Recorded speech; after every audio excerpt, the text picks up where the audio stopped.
Hola, bienvenidos a este podcast donde trataremos de poner nuestros ojos en Cristo. Algunos la buscan, otros claman por ella. La presencia de Dios es algo que se menciona mucho en la actualidad, pero que también está muy mal interpretada. Por eso hoy hablaremos sobre este tema.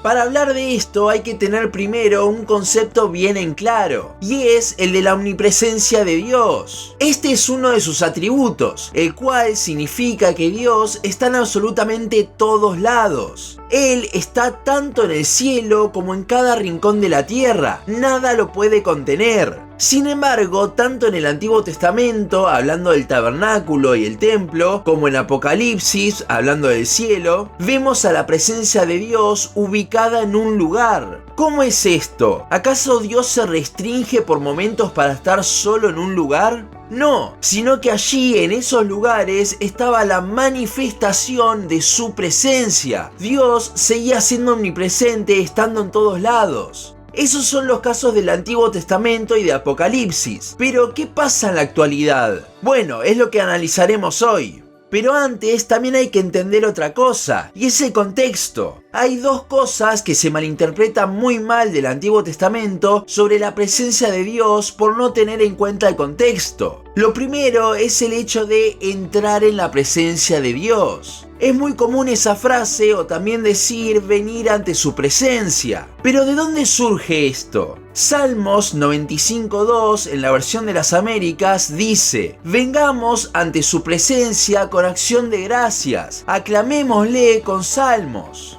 Bueno, si el salmista lo dice, ya está, es bíblico. Pero no estamos teniendo en cuenta el contexto histórico. En el Antiguo Testamento, como dijimos antes, estaba la manifestación de la presencia de Dios en el tabernáculo. Por eso no podían entrar al lugar santísimo, porque su manifestación estaba allí y caerían muertos ante el santo Dios. Al estar la presencia de Dios en ese lugar y al ser el templo el lugar donde se rendía culto a Jehová, es lógico lo que el salmista dijo en el versículo que leímos antes. Pero hoy en día no es así. En nuestras iglesias locales no está la manifestación de la presencia.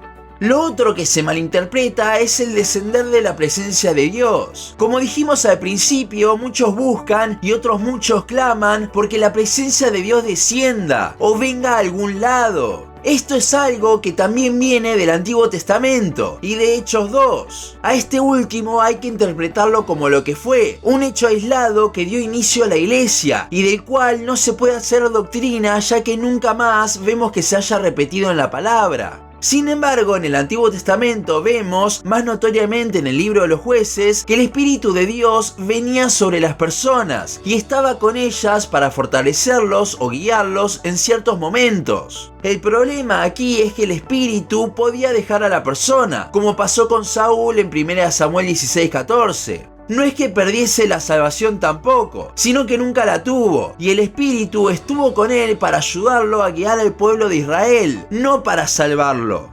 Además, y esta es la diferencia principal, el Espíritu estaba con él, venía sobre él, y no estaba en él. Esto es por lo que no podemos tomar ese descender del Espíritu como algo que pase en la actualidad, ya que hoy en día el Espíritu está dentro nuestro, ha hecho morada, tabernaculizó, hizo un tabernáculo de nosotros. Entonces, clamar para que el Espíritu descienda o para estar en su presencia es no entender que ya tenemos al Espíritu suyo dentro nuestro. Esa manifestación de Dios que estaba en el tabernáculo, hoy en día se tabernaculizó en nosotros. Ahora somos el templo. 1 Corintios 3, 16 y 17. Es triste porque muchos claman por sentir algo, que algo venga, cuando en realidad ya lo tienen dentro, pero lo están ignorando o no lo entienden. No solo Dios está en todos lados, sino que habita dentro nuestro. Es por eso que un hijo suyo está siempre en la presencia de Dios, no solo porque Él es omnipresente, sino también porque Él está en nosotros. Estamos siempre en la presencia de Dios.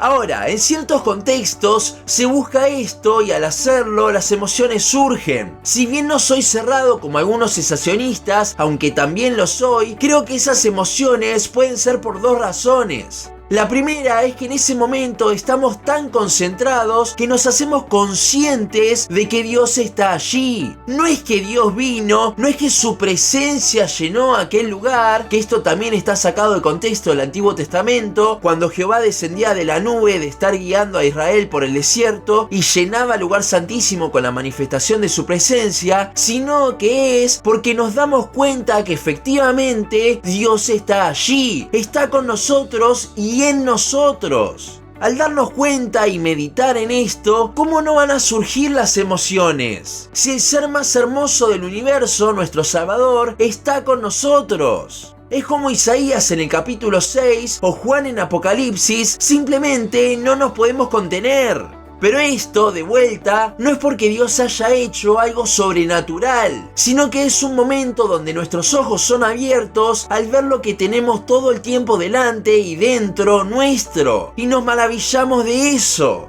La otra razón de por qué estas emociones pueden surgir quizás no es tan linda, y es que tristemente muchas iglesias, e iglesias entre comillas, utilizan esto como manipulación. Y si bien muchos han salido de estos lugares, les ha quedado en la mente esto del mover del espíritu. Es por eso que es tan importante entender el contexto de los pasajes que hablan al respecto y tener en mente dónde es que está habitando el Espíritu de Dios hoy en día, dentro nuestro. El hecho de querer más, de buscar emociones, de buscar algo sobrenatural por medio de un encuentro de la presencia de Dios, es menospreciar el hecho de que Él ya está morando en nosotros. Mientras antes nos demos cuenta de la hermosa y grandiosa realidad de que el Santo Dios habita dentro de pecadores como nosotros, pecadores redimidos por su sangre, antes podremos vivir maravillados de eso. La presencia de Dios es algo que ya tenemos dentro nuestro si somos sus hijos. Deja de buscarla y comienza a disfrutarla. Lo único más alto y sublime que eso que podremos llegar a experimentar será cuando estemos no solo en su presencia, sino viéndole cara a cara cuando Cristo venga por su iglesia. Vivamos con esa esperanza mientras disfrutamos y nos maravillamos de tener al Espíritu de Dios dentro nuestro.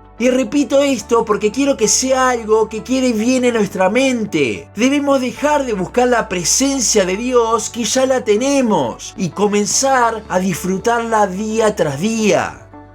Hasta aquí nuestro capítulo de hoy. Seguinos en Instagram, Facebook, YouTube y Spotify. En todas nos encontrás como Los Ojos en Cristo. También seguinos en losojosencristo.blogspot.com para leer el resto de nuestros blogs. Nos vemos en la siguiente ocasión.